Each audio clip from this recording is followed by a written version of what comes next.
নমস্কার, নবনীতা রসোইঘর কুকিং চ্যানেলে আপনাদের সবাইকে স্বাগত।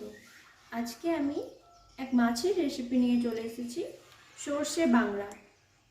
চলুন দেখে নেওয়া যাক এই রেসিপি বানানোর জন্য কী কী প্রয়োজন। বাংলা মাছ নিতে হবে, আমি 6টা বাংলা মাছ নিয়েছি। সর্ষে, কাঁচা লঙ্কা এটা পেস্ট করে নিতে হবে। নুন, জিরা পাউডার, হলদি, ফোড়নের জন্য তেজপাতা, কালো জিরা, একটু আদা রসুন পেস্ট, টমেটো কুচি, কাঁচা লঙ্কা, একটা বড় সাইজের পেঁয়াজ কুচি আর বেগুন। ব্যাস, এই উপকরণ দিয়ে হয়ে যাবে সর্ষে বাংলা। চলুন শুরু করা যাক রেসিপি। প্রথমে আমি কড়াই বসিয়ে মাছগুলো ভেজে নেব।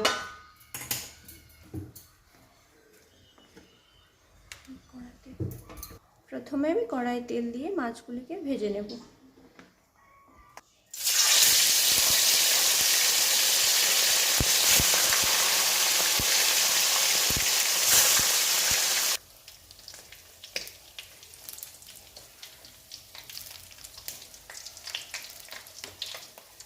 মাছগুলি ভাজা হয়ে গেছে, এবারে মাছগুলি নামিয়ে নেব।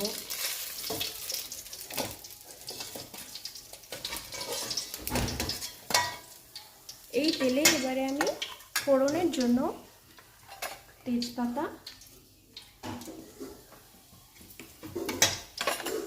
কালো জিরে,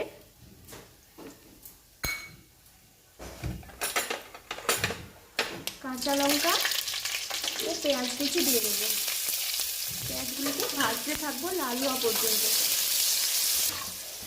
এবার আমি আদা রসুন পেস্টটা দিয়ে একটু ভেজে নেব। এবার আমি এর মধ্যে টমেটো দিয়ে দেবো, একটু নুন দিয়ে দেবো,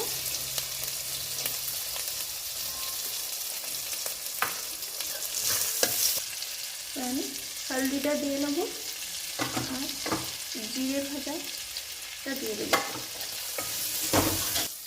মশলাটা আমার কষানো হয়ে গেছে, এবার আমি জল দিয়ে নেব। আপনারা যদি বেশি ঝোল চান তো বেশি জল দেবেন, হয়তো অল্প পরিমাণে জল দিয়ে জলটা ফুটে গেলে তারপরে বেগুনগুলো দেব। জলটা ফুটে গেছে, এবার আমি বেগুনগুলো দিয়ে দেবো। বেগুনগুলো সেদ্ধ হওয়া অবধি আমি এটাকে ঢেকে দেবো।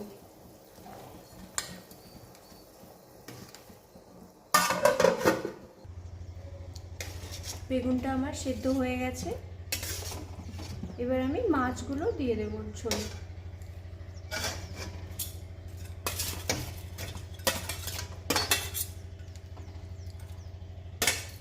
মাছগুলো দিয়ে এবার আমি বানিয়ে রাখা সর্ষের পেস্টটা দিয়ে দেব।